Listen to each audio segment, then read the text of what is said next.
Всем привет, это VKLife, и вы не поверите, откуда мы вещаем и кто у нас сегодня в гостях. Это Дэниел Рэдклифф, друзья, и мы вещаем из Лондона. Hey, Daniel. Thank you for the opportunity to interview you. Russian viewers have to deal with having only translation of your foreign interviews for all these years. Oh, well, yeah, no, thank you very much for making the journey and coming to talk to me about this film and everything. We are happy. So we found out that you celebrated your 21st birthday in St. Petersburg. Yes. It's right. Yeah. I want to ask you, you could have gone anywhere. Cape Town, Los Angeles, New Zealand, Iceland, or the Arctic. Why St. Petersburg? You know, I was then and am now very interested in and fascinated and love Russian literature.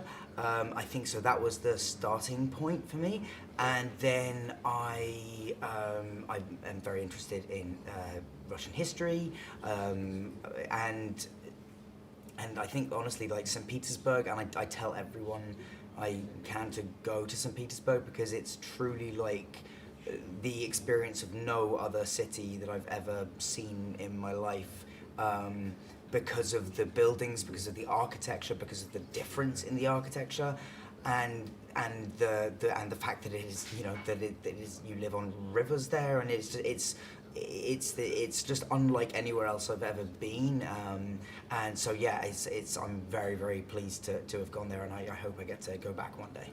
You must know that we have our head office in the center of the city. You must see how it looks like. The next time will you be in St. Petersburg? We just make an excursion for you. Just call us and you will see everything. This is a very recognizable building as well. So from I know this one you can see all the city from your hand. Wow, that's from the flybird. Crazy, yeah. That's awesome. So, we are here to discuss your new film, Guns Akimbo. Yes.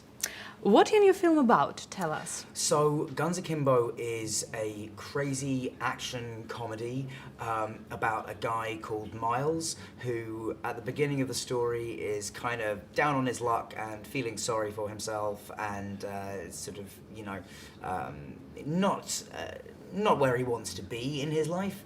And one night he goes online and starts getting in arguments with this terrorist gang called Schism. Now Schism, what they do is take people off the street, modify them somehow so that they have weapons attached to them, and make them fight each other to the death. And so I piss off the wrong group of people by arguing with them online, and so then like a couple of hours later they arrive at my house, bolt guns to my hands, and force me to fight a incredible, unstoppable killing machine called Nyx. Miles, my character, is naturally a real kind of pacifist. He would rather avoid the fighting and sort of just run away from it, and his running is pretty much the only skill he has for a lot of the film. But ultimately he has to sort of face this character Nyx, played by Samara Weaving, who is incredible. And yeah, we spend about an hour trying to kill each other, and then half an hour trying to kill a bunch of other people. But it's very good fun. It's kind of like you get shot out of a cannon at the beginning of the film, and it just doesn't stop. It's like 90 minutes or like 89 minutes of just pure adrenaline and crazy fight and action scenes. And if you like watching Samara Weaving be a badass and kill lots and shoot lots of people, and me be just a terrified coward who is desperately trying not to get involved in the fighting, then yeah, you will enjoy this film. I watched the film. Oh, great, cool. It was 2 hours. I was stuck covering in my seat from fear and perplexity over the Tarantino-style fighting. Yes. Who do you think will enjoy the film most?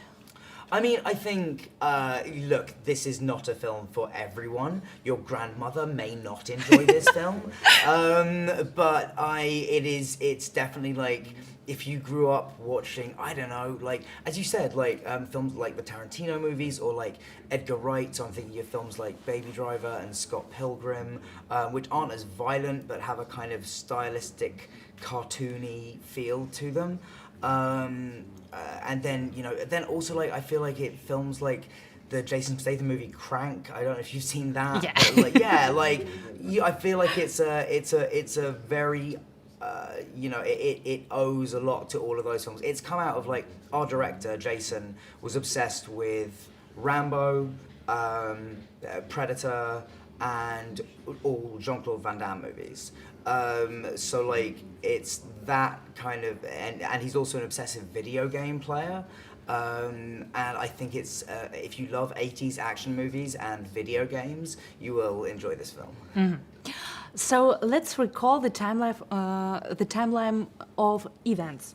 They sent you a script. Yeah. Where the main character got pistols bolted to his hands. Yes. And then goes around the city fighting people. Mm-hmm. How did you react? What did you think? It was actually so I got the script, and then on about page 10 of the script, he gets the guns bolted to his hands, and I was like, okay, I'm interested. And then on about page 12, he tries to go to the toilet for the first time with guns for hands, and Yes, it's very funny. that scene happens. And as soon as I read that scene, I was like, I'm probably gonna do this movie, just because I felt like it had a really funny premise, but then and a very good premise, but then it also didn't take itself too seriously, but it also really explored the kind of mundane, what would it be like to have guns for hands? What would dressing yourself be like? What is trying to get out of the house like in the morning? And all that stuff I thought was like a very rich vein of comedy. Couple that with some very funny dialogue and some great fight scenes. I was in. My main concern with it was, how are we gonna film it? Like, how do we have the money to, like, there's bullets on every page, there's explosions on every page, like, how are we gonna do this? But they did it. They found a way. Our amazing crew in New Zealand and in Germany worked really hard and made a really spectacular film. Across the world, and especially in Russia, the film became a meme.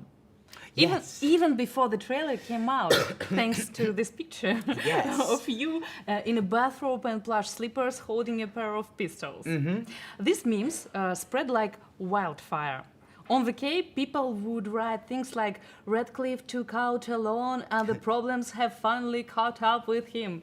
Yeah. Did you come across any of these memes yourself? Yeah. Did you see? I did. I can't remember actually like which were the ones I liked. Oh yeah, show me. You got some. Great. Yeah, I There have you go. some. I bring it with me from Russia. Oh yeah, right. So it did become like, I became a meme for like the difference between Oh, starting yeah. something well and then it going badly. What's that? Yeah. See, I think I prefer the. I It's mean, I the like most the party popular. clothes. It's the most popular. This one's the part. most popular one. Harry Potter and the Chamber of Bullets. Yeah. Okay. I mean, it's decent. It's a good joke. I mean, that's funny. That's funny, and I do slightly relate. My favorite. That's very good. See, I feel like the use of it as, like, how things start and how things finish. I think that's my favorite. That's my favorite use of the meme. But yeah, we were filming in inner city Auckland, and I think this thing happens every so often where. It happened once before when I was walking 12 dogs for a film. Yeah, I and know just, the story. Yeah, and just like pictures come out, and there's a brief moment where the internet just thinks, Radcliffe's lost his mind. And so this was another one of them. But it ended up being like the most amazing like early publicity for the film, because it does make everyone just go, what the hell is this? Why does he have guns on his hands? What are those slippers about? And how can I find out more? So it's turned out very nicely for us. So thank you everybody on the internet for your great meme work. How do you feel about memes in general, and that they have become a way of communication? Do you use them when chatting with friends? I don't I don't use them particularly when chatting with friends. I do find them really interesting, and I do find them really interesting, like how they develop and the things that catch on and like what doesn't catch on. And but yeah, I think, and sometimes you will get stuff that's like really, really funny. I listen to a podcast called Reply All a lot, and they have a section where they take a meme that no one understands and they like unravel it. So that's I'm into that. So you play an internet troll that has spent his whole life on the internet, but in real life you don't even have any social network accounts. No, yeah. Do you ever think about how this type of people live in real life? No, not at all. Because I know most of my friends are on social media, and so I know everyone does it, and most of them seem like, I feel like 5 years ago everyone was still kind of pretty happy with it generally. Now people are like annoyed by it. No, you're speaking about usual people, and I'm an internet troll because you play internet troll. Oh, man yeah. that hates everybody in the internet. Yes. Oh yeah, but I do not hate everyone on the internet. No, I don't have I think the internet does make some people like very angry, and it gets us to behave in so way. But like I there's also loads of great stuff on the internet. I don't just want to be some old man railing it like, the technology is terrible, because it's not. There's lots of great things that the internet does, but there's also lots of I stay off Twitter because I feel like I look at Twitter and I see something nice, and then I scroll down, I look at what people have said about it, and I'm just like, why can't we just enjoy stuff? It's a funny sight: a bathrobe, slippers shaped like tiger paws, underwear, and a 5 o'clock shadow. Yeah. Was this written in the script, or was this something that you came up with? No, Do you dress the same way at home? It was, yeah, I mean, when I'm just in the house, yeah, great. If no one else is around, yeah. But I think it was in the script that he was in a bathrobe. I think it just said fluffy slippers. I can't remember if it said tiger slippers. But then when we got there and I saw the artwork that Jason had done, he'd done some like concept art, and he had the tiger slippers and the yellow ducks on the boxer shorts. I was just like, yeah, this is gonna be great. And it was actually like, apart from a couple of days when it was raining and I was crawling around on the ground in it, it was lovely to just go to work every day and just be like, cool, I put on my boxer shorts, I put on my dressing gown, and I'm ready. In the film, the guns were really attached to your hands. It looked quite natural. You didn't have an allergy to them. Is it difficult to live with guns in your hands? It's actually like, you get surprisingly dexterous and skilled with them quite quickly. There was a girl called Elise who worked on the film, who did props, and she was in charge of the guns. And we had probably about just an hour, a couple of hours one day where we just went through and put the guns on, then tried to like take a drink, or try to like see if you can take out your phone and put your phone back in your pocket, and just like see how much you can do. What was the hardest? Hardest stuff was anything that involved putting something into a pocket. And what about drink or eat? Drinking is easy. Eating is easy. I could roll a cigarette. But the problem was getting like, there's a couple of moments where he has to put something into his pocket and then take it out again, and that was the hard thing, because you need both hands. But yeah, I got pretty good. I was sort of stupidly proud of my abilities with the guns towards the end. Have you ever shoot a real gun? Did you have to take any shooting lessons for this role? Not for this film, actually. We almost never used real bullets or even blanks. We never used real bullets on set, obviously, but we didn't even use blanks because we did for 2 shots. But if you have blanks on set, you have to be very safe with them, and everything slows down. So for the most part, we didn't have any real bullets in the guns. But I've shot before, and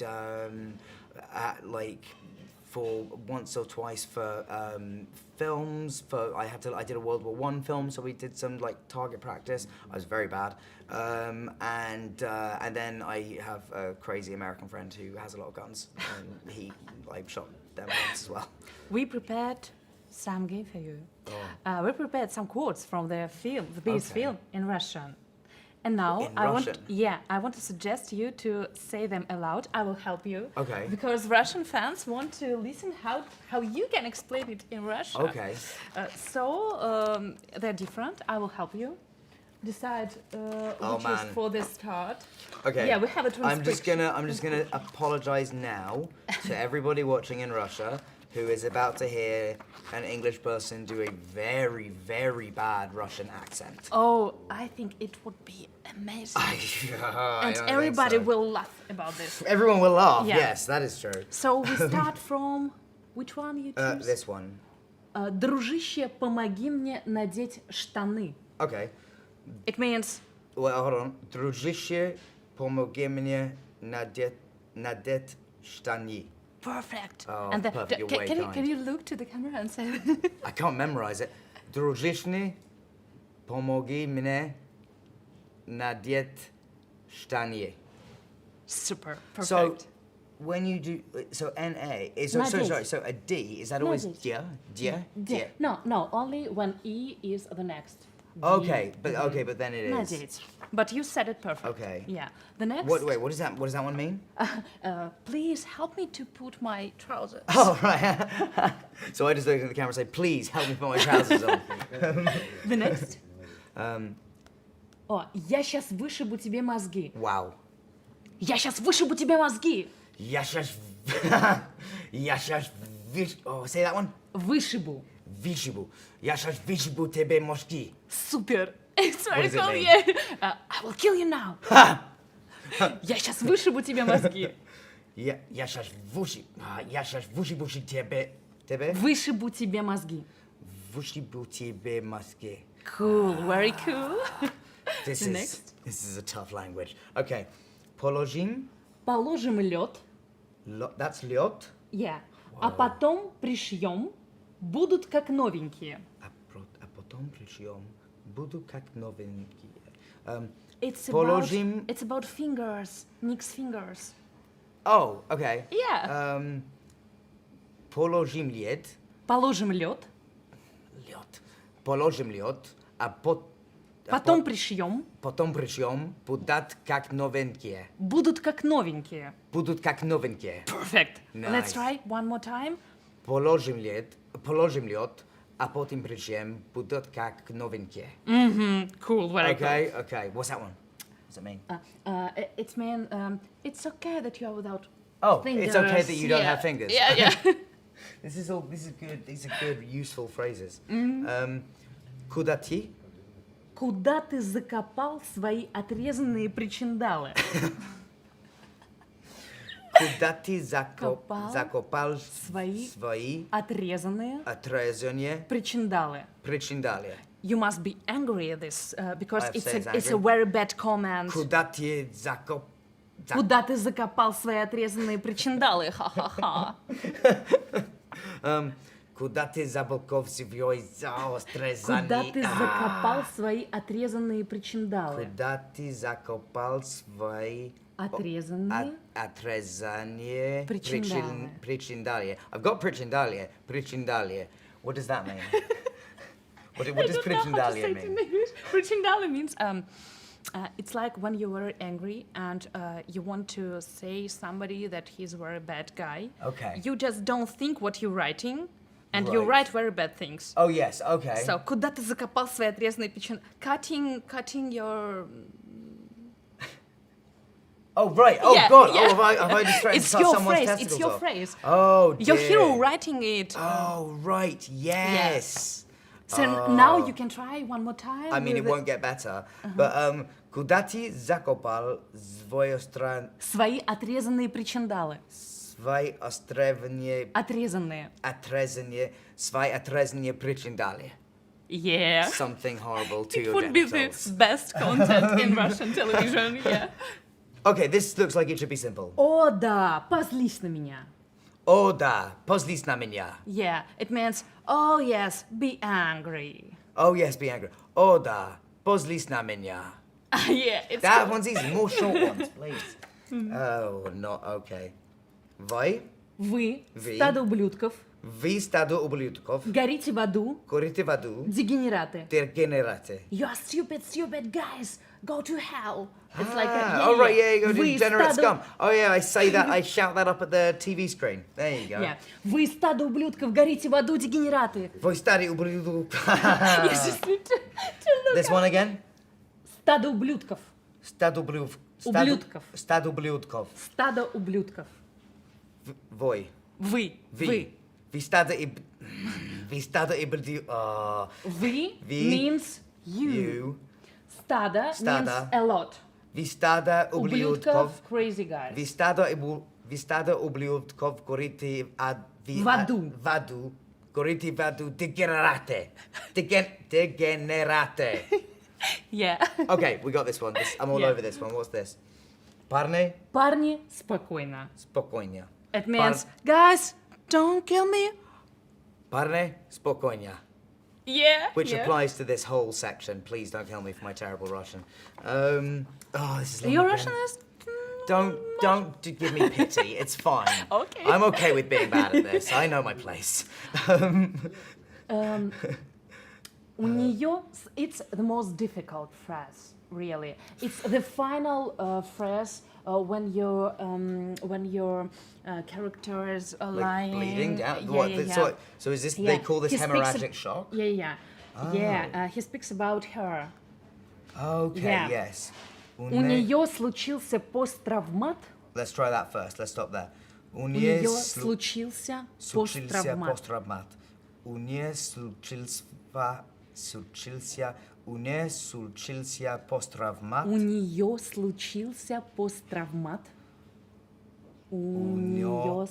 случился посттравмат. А не безудержный стояк. А не безудержный стояк. Стояк. А не безудержный стояк. Стояк was the Stoyak was perfect. best. Yeah, and it's the last. Oh, so many phrases. Oh, hold on, I've done this. Ah, yeah. Druzici. That's all. Druzici. Yes? Yeah, yes. yeah. Druzici pomogi mnie nadeszczani. Oh, that's Yeah, the same one. yeah. Ah, You've done everything. I thought it felt You've done. familiar. You've and done good. everything. There we are. Thank you for taking me through that. That I was, think it's funny. I needed all of your help there. No, that's very good. Do you play video games at home?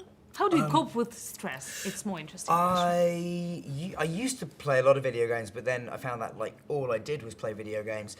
And they were stopping me from sleeping, so I stopped. And now I don't know. I read, I listen to music, I watch TV. I watch a lot of real crap TV. How you usually relax? Only TV or something Yeah, else? pretty much. I mean, like at the moment I'm doing a play, so when I get home after that, I just watch, a couple of episodes of TV, maybe read a book or something like that. But like all quite regular, normal stuff. I watch a lot of sport as well. Whenever sport is on, I find that I find that much more relaxing to watch than like, I don't know, films or anything like that. I want to discuss with you different views on entertainment movies at the Okay. moment. On the one hand, you have Martin Scorsese, who supports indie movies. But on the other, there's Marvel with their multi-billion-dollar franchise about superheroes. Which side are you on? Yeah, I mean, I think it's a bit rich to say that, Scorsese makes indie movies. I mean, Scorsese it makes incredible, artful films, but I'm sure they're very well funded. I don't think there has to be sides. I think it's a really unfortunate argument, and I do think, I read Scorsese's op-ed that he wrote, and he's the thing he's saying is not quite what it's been made out to be. Like, he's not just saying he hates the Marvel movies, or I didn't read it as that, but yeah, and I love the Marvel movies. I love the Marvel movies. I think they're fantastic entertainment. I don't think anybody who makes films or distributes films or whatever has any right to tell anybody else what they feel. Totally get why some filmmakers would have an element of frustration with with the fact that the Marvel movies and movies like that are just all that seems to like dominate what people actually go to see in the cinema now. But you know, I think also that's Netflix and Amazon, lots of other places are now becoming the homes of really diverse, weird, interesting work. And even if they're not all, you know, even if they're not going to cinemas as many directors would like them, my main concern is that people see them in whatever format, if it's on your huge screen or on your computer. So I'm, I feel like it's just the film industry changing and adapting, and we'll see where it lands in a few years, I suppose. They say that if Daniel Radcliffe were to play a role in an action film, it would be as someone who's basically a harmless person who's not willing to shoot anyone but left with no choice. Do you feel like you're stuck with the same image in terms of acting and your own personal? Not really. I mean, that's the thing. I've never, you know, I've been sent lots of like action movies to read in the past, and the reason I haven't said yes to any of them was that I didn't really believe myself in those roles.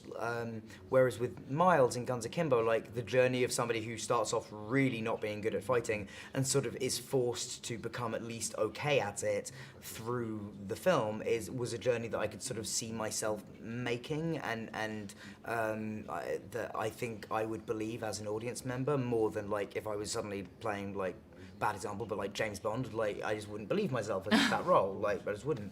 But I actually think like, I don't know, I think the fact that I'm, you know, I certainly don't think like I've done lots of different sort of things since Potter, and I've been given lots of chances to do lots of really kind of weird out there stuff, and so I think I don't think I've been like pigeonholed too much, and I think if anything, the fact that I'm less castable in most action movies made me more castable in this one, so that makes me happy. Speaking of being perceived as a homeless person, what could make you snap? I mean, you know, if anyone's being like horrible to my girlfriend or, you know, my friends, or we're in a public place, or that's the like, you know, that's the only time I get. I very rarely get angry at people doing stuff to me. Like that takes quite a lot. I'll get there eventually, but I've also got quite a high tolerance level, I think. But yeah, like I don't, just like bad behavior on film sets particularly. Like, you know, I've been really lucky. I haven't really worked with anyone truly like awful, but some of the stories that I've heard from friends about certain actors or actresses, like are the kind of things that I would really be made angry by if I was there to see it. Any time on set that you know, a director or a producer or somebody high up is treating somebody they perceive as beneath them badly, that's the time that I just like Me too. Yeah, it Me gets too. me very angry. Lovely. Let's put it to the test, because Oh God. we prepared something for you. Actually, it's some of comments from Russian internet Oh about Christ! your You're showing me fields. internet comments? But This might do it. but we choose not so bad. Okay, great. Thank you very much. Can you just well, read it aloud here? This is entirely a compliment. This is from The Woman in Black, in which somebody said, Radcliffe in this movie is very similar to the young Wolverine, which I should probably say now that I'm not playing the young Wolverine, or if I am, I don't know about it yet, because this was a rumor on the internet as well at some point, and then people for a year were like coming up to me being like, this is actually a great quote from the Woman in Black. Somebody would have, which our lighting designer Tim Morris Jones would, I'm sure, be actually quite pleased with this. But the quote is, "Nothing is visible, too gloomy. Why do they have to do everything at night?" Because horror films and ghostly houses do not look as good in the day.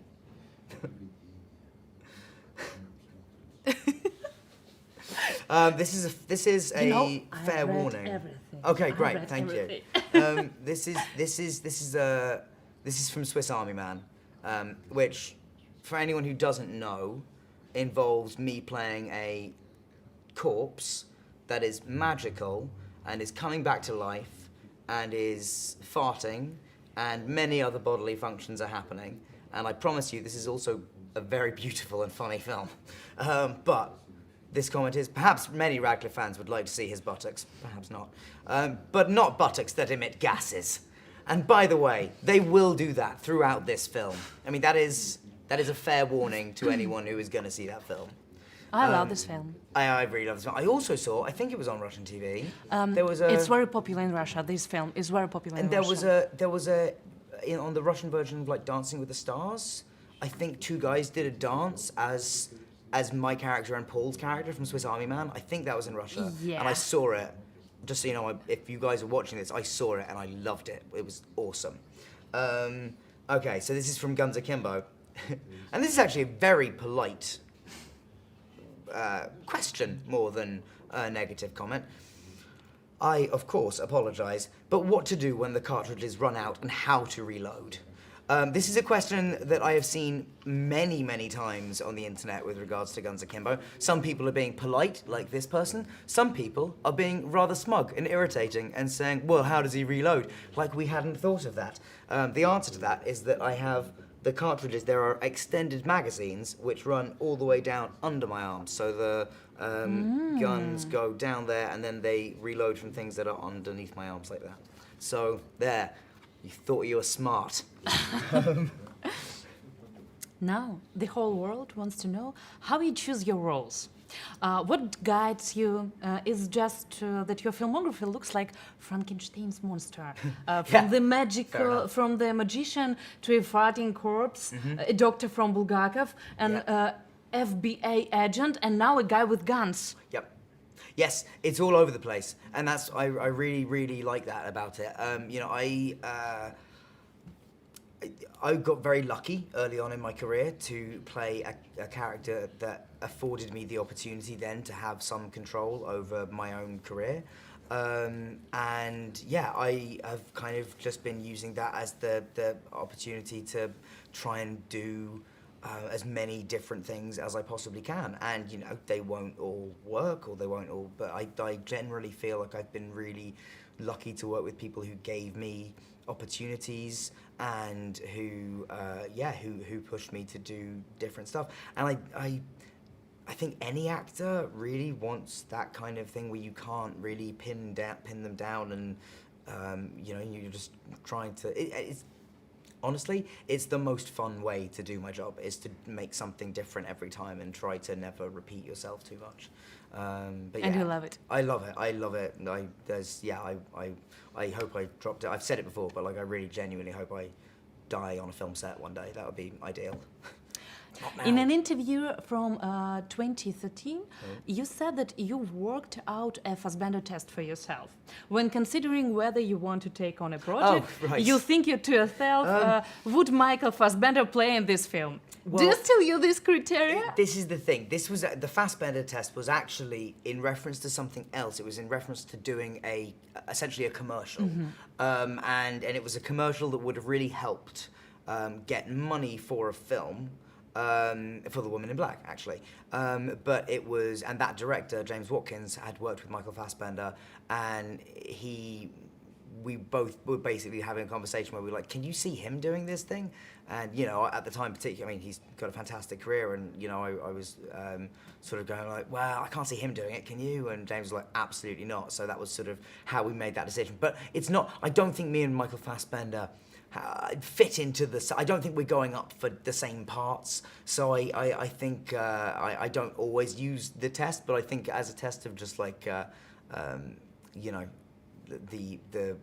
whether you feel something fits for you, that's still right.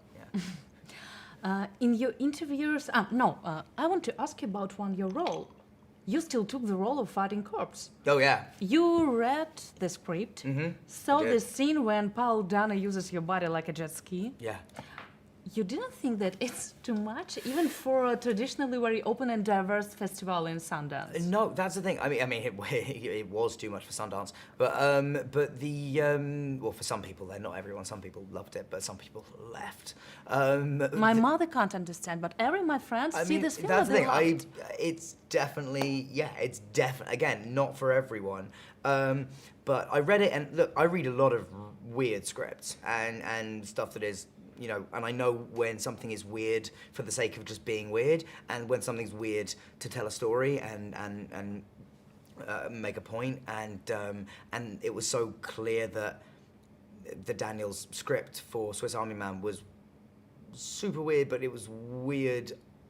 It was a weird layer over a core of genius, and I really do believe that of them, that they just have a way of seeing the world that is really beautiful and strange and fun.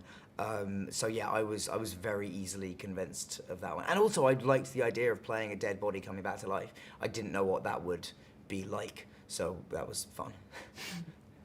In your interviews, you often say that the commercial success of a film isn't important to you, that the film budget doesn't worry you. What would a young director just starting off have to do to attract you to their project? I mean, write a really interesting original script. I mean, that's what Guns Akimbo is. You know, this is it's Jason's second. It's not his first film, but it's his second film. You know, he wrote a brilliant script with a brilliant vision, and just something that as soon as you started reading it, you were like, I've not read anything else like this. This is crazy. This is fun. I think people will enjoy this. Or, you know, just have and it doesn't have to be crazy. It isn't like I just did a film called Escape from Pretoria, which is just a really amazing true story. So, you know, if you're telling a good story, and you know, there's a part that I can see myself bringing something worthwhile to, then yeah, I don't really care what the budget of the film is. And how important is critic and recognition for you? Do you read reviews? Do you want to receive an Oscar someday? There are legions of the most amazing actors in the world who have never won Oscars, so I don't think, like, you know, Gary Oldman hadn't until a couple of years ago. I mean, you know, I don't, that's not a concern. I think the reviews thing is different. You sort of try not to pay attention to them, but it's very easy in some ways to be a critic, but you also like don't want to dismiss critics entirely either, because like if everyone's consistently saying something the same, then you probably should listen to it. But I don't think it's something that I base my choices around, and ultimately it's not something that I can particularly control. All I can do is like do the best work that I can when I'm on set, and other than that, sort of just try not to worry about it too much. All events with your attendance are sold out. This might mean that you attract attention to any project you start, meaning charity as well. Do you also do charity work? Do you like charity work? Yeah, absolutely. I've been very well.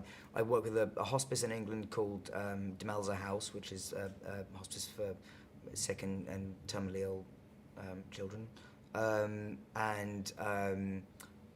the other big thing in America is a project called the Trevor Project, which is a suicide prevention helpline for lesbian, gay, bisexual, transgender, and questioning youth. And so that's a really, you know, I grew up around gay people all my life, and like it was never like a big deal, and then I sort of got to school and became aware of homophobia, and then I got to and you know, we have homophobia in Britain, we have it all over the world, but then you know, when I learned in America about like how many people are killing themselves as a result of being in situations where they can't be open about their sexuality, that was just something that seemed like a really good thing to sort of be a part, and because particularly at the time of playing Harry Potter as being like a young character that a lot of people relate to, it felt like a good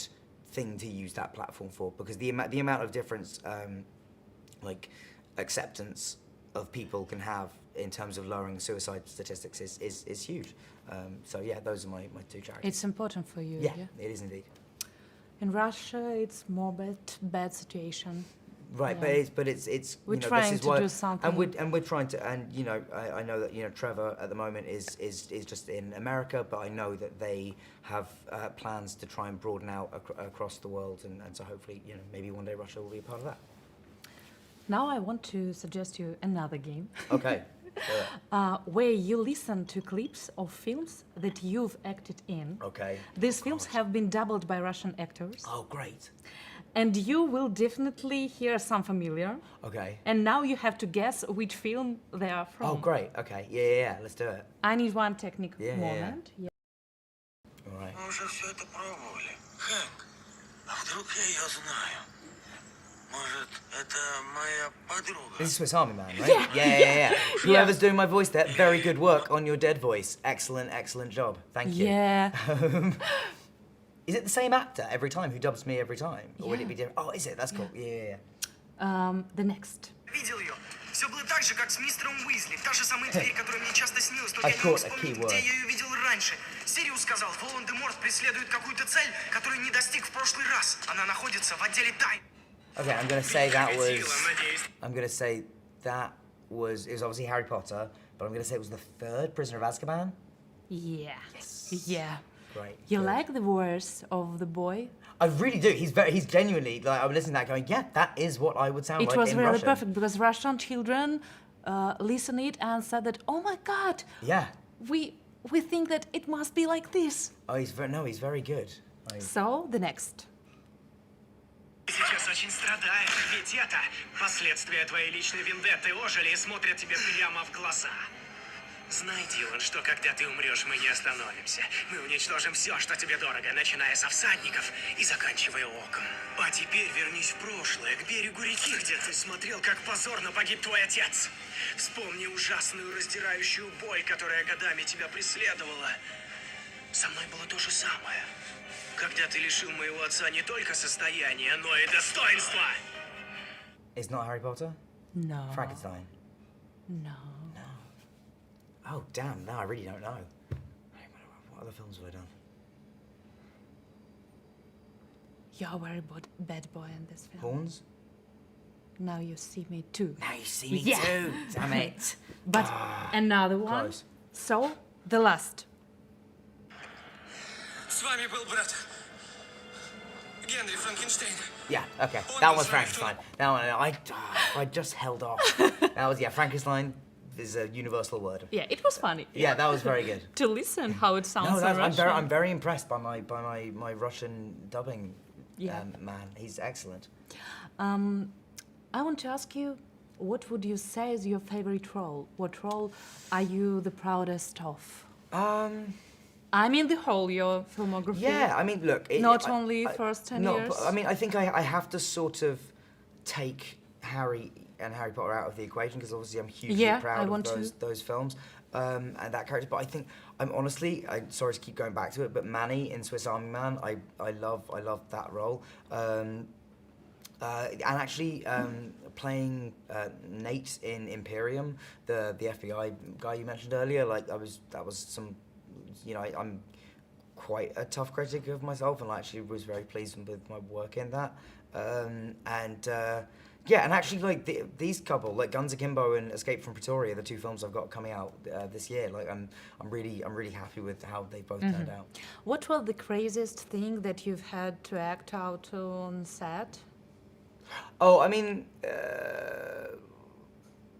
pretty crazy was, well, there was the jet ski scene in Swiss Army Man where he's using me as a jet ski, and I was in the water, and Paul was like on my back, and we were on a float, and he just like, you know, held my tie, and we were dragged across the water. It was crazy and amazing. But actually, no, I think the craziest like thing I've ever done was on Potter. I did a 40-foot fall down a roof, which is insane to me looking back that I was allowed to do that, but it was because the stunt coordinator knew me and knew that I wanted to do that stuff. So they got me. I went up on a crane, and they took me to the roof of the studio, and then I held on to the roof, and I was on a wire as well. How old you were? I was 15, and then I held onto the wire and then I held onto the roof and then let go, and I fell 40 feet, and then the wire catches you when you're like 5 feet off the ground or something. And you know, I did that I said, yeah, I really want to do it. And then I got up there and I was like, wow, this is high. Feels way higher than it did from down there. But then, yeah, did it, I think 3 times in the end. That was really fun. I miss getting to do like crazy stunts. Actually, Guns Akimbo was the first film since Potter that I've got to do some like crazy fun stunts in. Is there anything you consider to be taboo in your profession? What role would never take? I mean, Oh, you just haven't done bad taboo? stuff. I mean, yeah, I don't know. I don't think there's any. I think if you write a story good enough, you can tell a story about almost anything. I don't know that there's any subject necessarily that is taboo, as the Swiss Army Man directors have shown in their. One of them has shown in their other most latest film, it's I don't think. I don't think there's anything I would. I just don't want to do anything bad or boring. I mean, other than that, I'll probably do some bad stuff in an effort to do something that I think is really weird and cool, and turns out wrong. I'm sure that will happen. But so far I've been pretty lucky. In an interview, you said that you dream of shooting a film that you yourself have written the script for. What would that film be about? What genre would it be in? I think it would be a comedy. I think it would be comedy. quite sort of dark comedy. I wrote something ages ago that is not quite good enough, and I'm working on something now which might be good enough. But it's more set in the world of this and sort of film and people. But I'm kind of I want to write about the film industry because it's the thing I know best, and it's the thing I actually, I love. But I want to do it in a funny way, so I'm trying to come up with something at the moment. But yeah, hopefully in the next 5-10 years I'll be directing. Imagine now that you got the budget and time for your own first film approved. Who would be in the cast of your dreams and why? Okay, I mean, it probably won't be... Okay, a guy called Josh Maguire, because he's my friend and he's a great actor, and we did a play together. And I'm constantly whenever I'm writing something, I'm always trying to write things that I'm like, oh, I could have my friends in this. So Josh Maguire, David Thewlis. If I could just pull in everybody from Potter, basically. Dane DeHaan from Killy Darlings. Who else? Imelda Staunton. I just basically, the joy of like writing and directing something would be that I could then just like cast it with a bunch of people who, because over the years people have said to me, if you ever direct anything, let me know, I'd love to be it. So like, I'm just gonna call in all those favors and just be like, yes, you said you come work for no money, please do. It's very interesting to listen. If you were offered a role in some franchise, such as Star Wars or James Bond, you said that James Bond, it's too Probably much not for for you, me, but but maybe another role, would you take in? Yeah, I definitely think about it. I think you'd have to be crazy not to think about it. And those films are all they're I'm sure they're mad to make, but I think they're probably also a lot of fun to make. And they're good and people love them, and yeah, I'd definitely be in Star Wars or Marvel or any of those things. If the script was something that I thought was like fun and interesting, and I thought I could do something interesting with. You do a lot of acting in the theatre now. Today I will see. Oh yes, good luck. Including an experimental place. Yeah. Are the plays you're in always sold out? Have you at least once acted for a half-empty theatre? Oh, half empty. Yes. Oh, you I mean, that's how the it thing. was? Tell us. It's bad. It's when you do. So we did when we were doing Equus in New York. It was right at the time of the financial crash. So like the day after the financial crash, like everyone stopped going to the theatre. So it was like our crowds went from like pretty full to like half kind of overnight, and it got back. They came back again, but there was like 2 weeks then when it was like very, very. The worst was actually doing. We had a music. I did a musical in the States, and like it was a 1,250 seater house, and for most of the run that was full. But there were a couple of nights where we just had like, say 700 people. 700 people still sounds like a decent amount, but in a room that's supposed to fit 1,200, it feels empty. And so you'd be doing songs, and when you'd finish a song, and it would just sound like at the end, and you say, okay, cool, we're just got to get through the next 2 hours. But you know, but all those, I don't know, those experiences are very, very important, I think, because you have to be able to do it when you're having a bad day. You have to be able to, but you know, acting isn't about like, oh, finding inspiration whenever it strikes you. It's about finding inspiration at 7:30 every night and making the thing happen, regardless of how much other stuff has been going on during the day, which, you know, makes you not feel like you're in the right place for it or whatever it is. Like you've got to do it. And yeah, so it's definitely happened, but I think it's been it was a very informative experience. You know, a lot of Russian users write comments and questions for you for this interview. Oh, cool. And one of them writes special thing. He wrote that I'm an actor and I want to ask Daniel to show some, maybe your favorite exercise when you're preparing for the role, because you know in Russia we have very good special theater school, Yes. Stanislavski, Yes. Nemirovich, Danchenko. Yes. So maybe now like I mean, improvisation. I'm not going to do it, but You can I'll just say tell. what it is. Just tell how So it is. there's one thing that you can do when you, which my voice coach does with me, when you want to, if you're reading a speech, and you literally you do a thing called walking the sentences. So you say it out loud and read it, and walk for as long as you're saying, and stop when you get to the full stop, and then start in a new direction when you read the next sentence, and stop when you. And it's a really weird thing, and you just do that 3 times, and you can do it even more specifically, where you stop at every comma and every punctuation mark. But it just gives you a sense of the rhythm of the speech and what the person that was writing the speech wanted the rhythm of it to be. Not to say you have to do it like that every time, but it's a useful exercise for like getting to know the lines better and the Cool. rhythm better. Yeah. We will try it. Okay. We know that you really love Russian literature. So we've decided to introduce you to some Russian story characters. Oh, fantastic. We'll show you some world-famous Russian story characters, and you'll need to guess who they are Okay. and what sort of magic they have. Great. Your 10 years experience with magic should come in handy. Yeah, I'm gonna So be great at this. let's try. The first character. Okay. Do you know who is it? So, no. No, really, I no? do not know It's this the most character. famous He's character. He's very, very Very cute. famous. He's a cute little bear.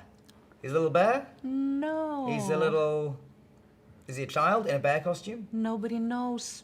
Nobody knows what he is. knows, yeah, Ah, because Is he trying to find out what he we is? called him Chiburashka. Chiburashka. And Little Chiburashka. his superpower, he trying to explain people how to get friends. Ah. What friendship is, yeah. This little guy just goes around and tells you how to be friends with people? Yeah. That's adorable. Yeah. I'm gonna- He's very cool, very, very kind. I'm and gonna look he up eats Chiburashka later. only oranges. Okay. Well, everyone's got a thing. That's fine. And That's- it's really a very famous Russian character. In Japan, everybody loves Chiburashka. I can see that. Was he from TV or books, or where did he? From books, then we have a cartoon with him. okay. Yeah. Well, I The approve first was Chiburashka. book and then cartoon, cartoon. and then in Olympic champions sometimes long ago we used this character. He's great. I like Yeah. that's a good character. The next. This guy. Yeah. Less cute. Did I you will ever say that. seen him? No? This looks more familiar, but I don't think I can tell you anything about it. This is. You see something here? Oh yes. Oh look, he's a. Wait, is that Propeller. Oh, it's a propeller. Okay, so he flies. Yeah, he flies. We called him Carlson.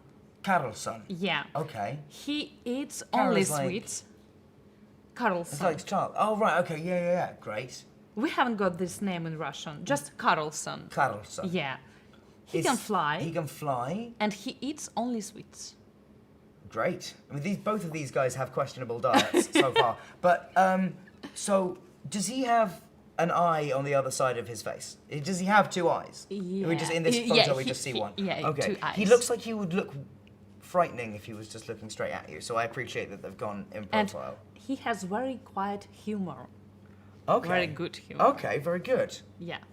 Yeah, he seems like he would be sassy. The next. Oh, I mean this seems familiar because it's very Tom and Jerry. Yeah. It's a very Tom. No, it's like not Tom and Jerry. No, character. no. It's Russian famous cat. We called him Kot Matroskin. Kot Matroskin. What do you think he can do? I reckon. What's his superpower? Is he very good at sweeping things you need off the table? He's a housekeeper. He's a the housekeeper. best housekeeper. Okay. Well, he looks like very like you'd be in trouble if you made a mess in this cat's No, house. he's very kind. He's kind. Okay. He's kind. Yeah, Okay. he speaks well, nice. like a human. Yeah. All right. And does he have? And is really there- best housekeeper. What is his feeling about mice, though? Does he have a mouse friend? Do we ever see him with mice? No. Okay. Well, No mice. potential future cartoons. Yeah. So it's one of the best Russian characters, and every children are afraid of it. Oh. Maybe I think you know. Oh, I do. Yeah. Baba. Oh, this is gonna really annoy me when you say it. It's I think not you know. Baba Yaga. Yeah, Yes, yeah, it's Baba Yaga. Baba yes. Yaga. You know. I what- know a bit now. She does terrible things to children. Yeah. Yes, if they have been badly behaved. Every Russian child know that if you will be a bad boy or a bad girl, Baba Yaga will eat you. What will eat you? Yeah, will eat you. Wow, that's harsh.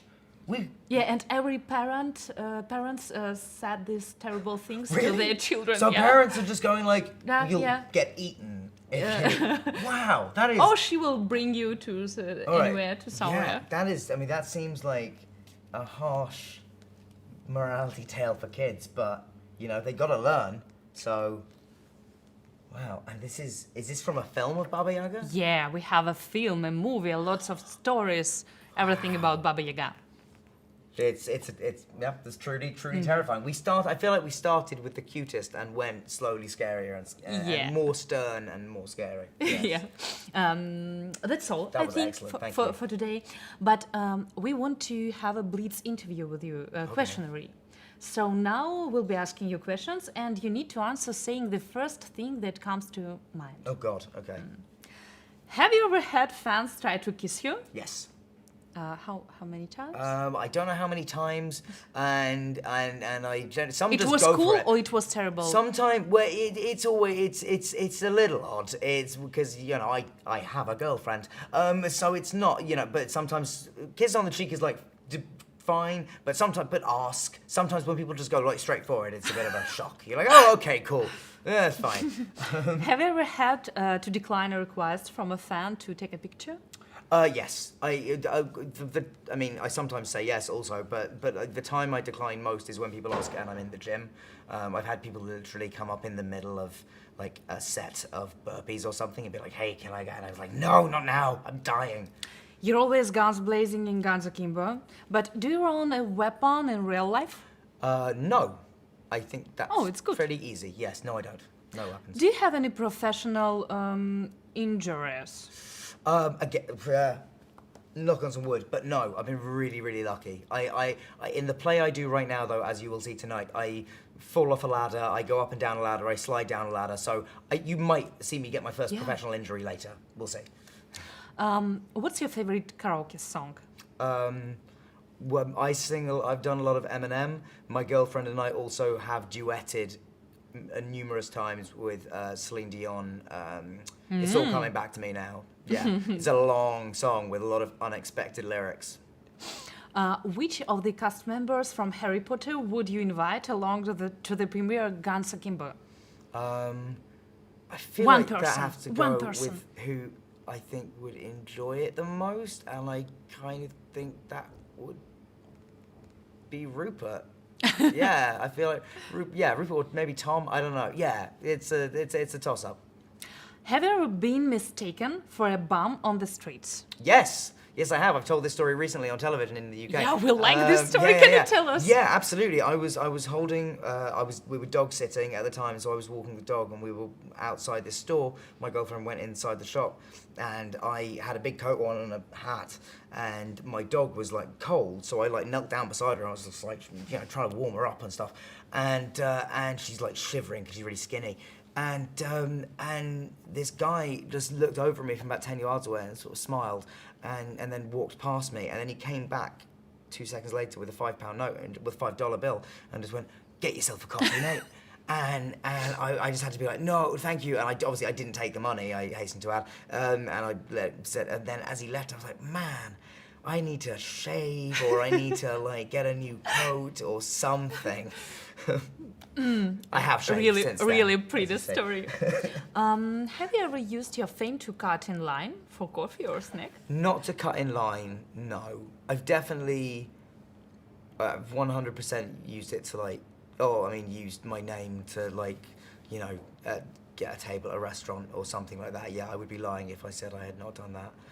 But not in a "you must seat me" way, but just in a sort of try and make it less awful than that.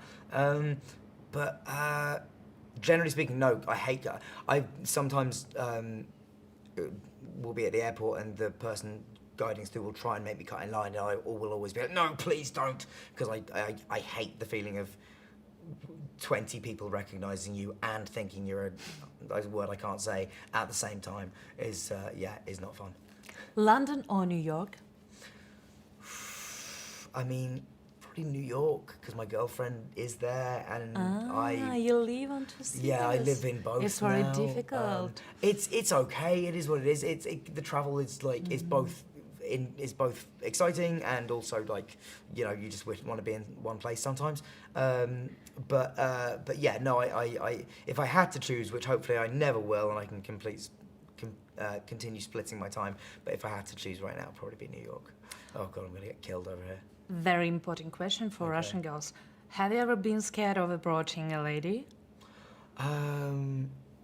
No. I probably should have been, is what I'm about to say.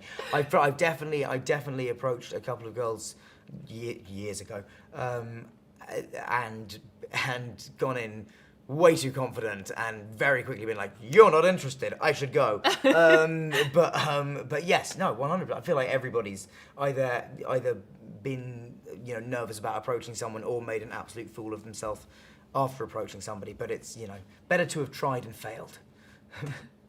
Who is your favorite actor?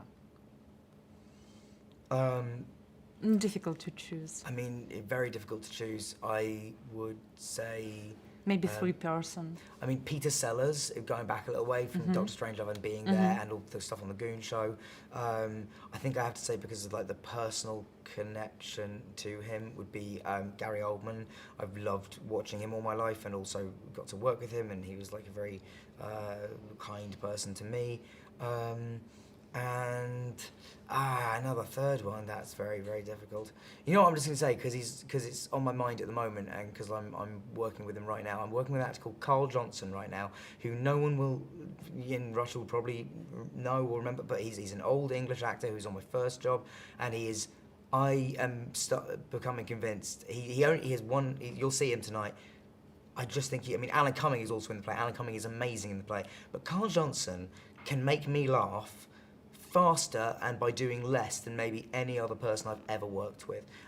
So yeah, I'll round out the 3 with Carl. What's your favorite director?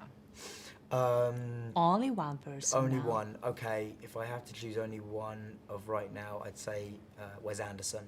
I know a lot of people, his films are too stylized, but I love them. I love how they look. I love the story, and I think he is good enough with his style to be style over substance, but it's not style over substance. There's also amazing stories and amazing heart in all his movies.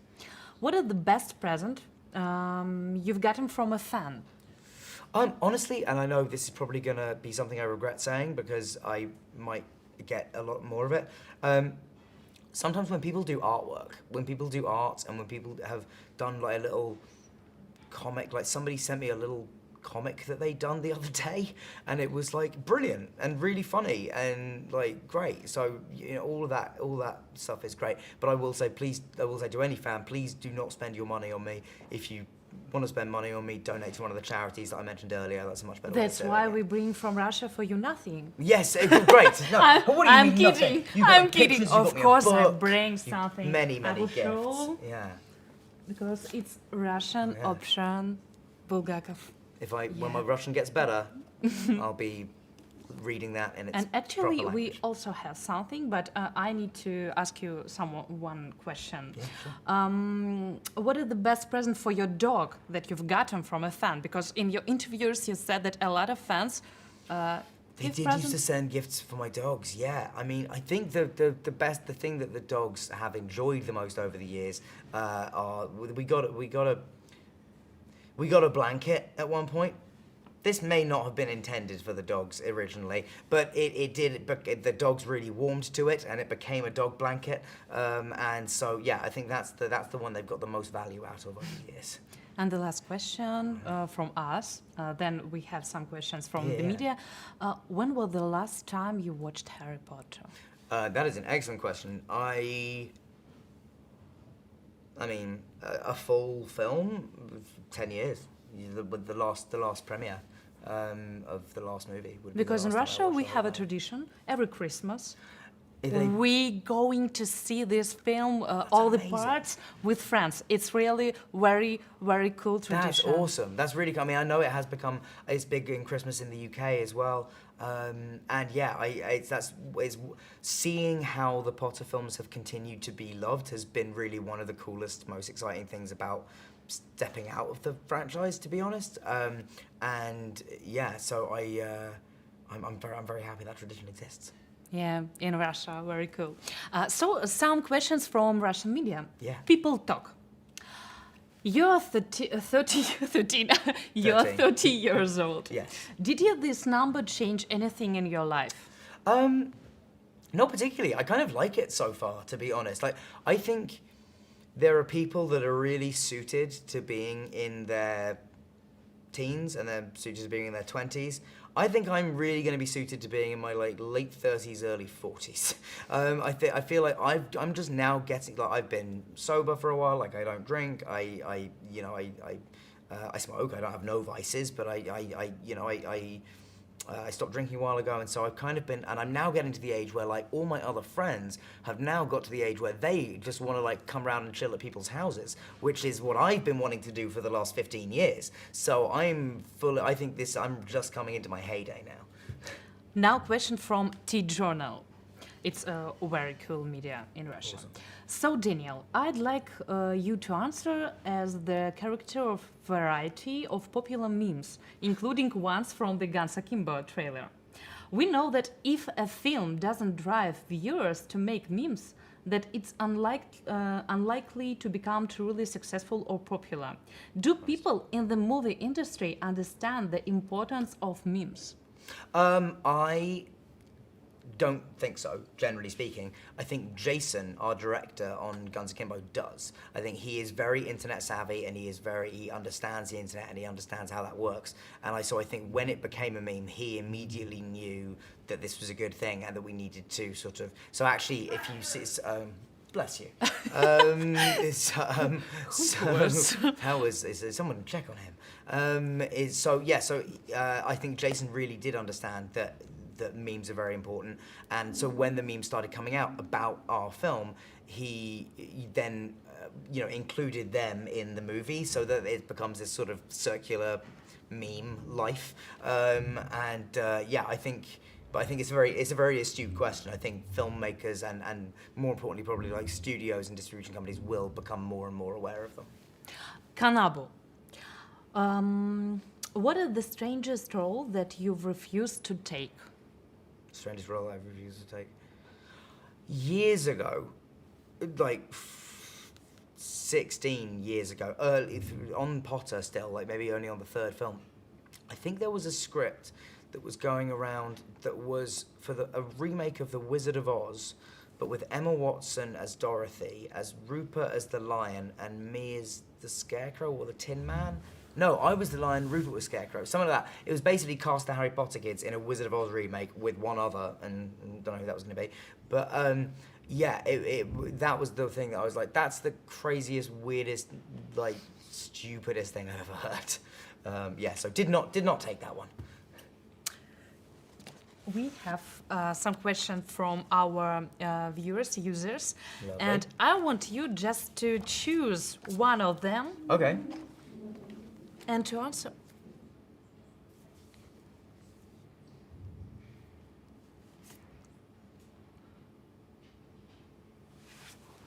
Which you prefer? Yeah.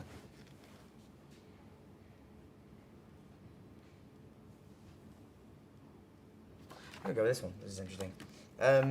It's about promotion. It's about film. voting, right? Yeah, Yeah, it was yeah. very cool. We do it on VK.com. Yeah, I think that's very, very cool. Can you So read yeah, it? shall I read the question? Yeah, sure. So the question is from Igor Palchikov. Игорь Пальчиков. Igor Palchikov. Thank you for your question. Did you know that the name of Guns Akimbo in Russian was selected by voting? In your opinion, do you think that it is a good idea to give people the ability to name the films themselves, or do you think that the name should strictly hold to what the filmmaker created? So explain to me a little bit about the question. So they're voted for... How to call this film? For example, Oh, so we put just 3 Yeah. or 7 types different. We called it in Russia Pushki Akimbo. okay. Pushka, gun. So it's like, but they pick the same name? Yeah, but Oh. people vote how we will call this film in the industry in Russia. Okay. Yeah, That's cool. So it was very interesting because users understood that they can choose. Right. Yeah. I just call it Guns for Hands. So yeah. I think anything that gives people who are not in the film industry more of a sense of involvement in the film industry will make people more excited to see those films. So if you voted on Guns Akimbo having a particular name or a particular epithet attached to it, you were probably more likely to then be invested in enjoying or going to see that film. So I don't think that I see a problem with that, but I also think, you know, if somebody's written a script and they get to call it what they choose. Yes, this is an interesting topic. I need more time to think about this. Thank you for your question, Igor. You've opened up some interesting things in my head. So now we have something for you. Okay. Oh my goodness. What? Oh, you didn't get me anything. He's already got me something. It's a special thing from Oh. VK.com. Oh, awesome. Okay. Yeah, I know that you don't like very cool wear, so now you have this one. Oh, nice. Yeah, Alright, and nice when hoodie. you will come to Russia, just put it on, Yeah. and you will be very, very cool person. nice. Yeah, it Thank you very means much. like website, Oh, like right, social okay. network. Oh, yeah, and then you got the thing inside it. That's Yeah, all and the it's nodes. oversized, very cool. Very good. Yeah. No, I need that. That'll be. I'll grow. Yeah. I'll grow into it as well. That's awesome. Thank you very much. That's been lovely. Thank you. Yeah, thank you. Cheers. We're very happy. Thank you so much. And guys, now everybody can make something and take these cool things Oh yes. from your film. These. You just need to We're gonna- write Oh yeah. something. Can you help me? Please, I I'm don't know trying if the to pen is find there. ma'am. Trying to find ma'am. Oh yeah. Did you see this picture? Oh yeah. You must write something about this picture. Oh cool. Caption Yeah, contest. yeah. In this post. And we will decide who's the best. And we will show these things and present these things for you. Just put it right. I will. Yeah. You got some good memes to beat, guys. Get working. Thank you so much for this interview. No worries. We're Thank so you. happy. It was lovely. Ah.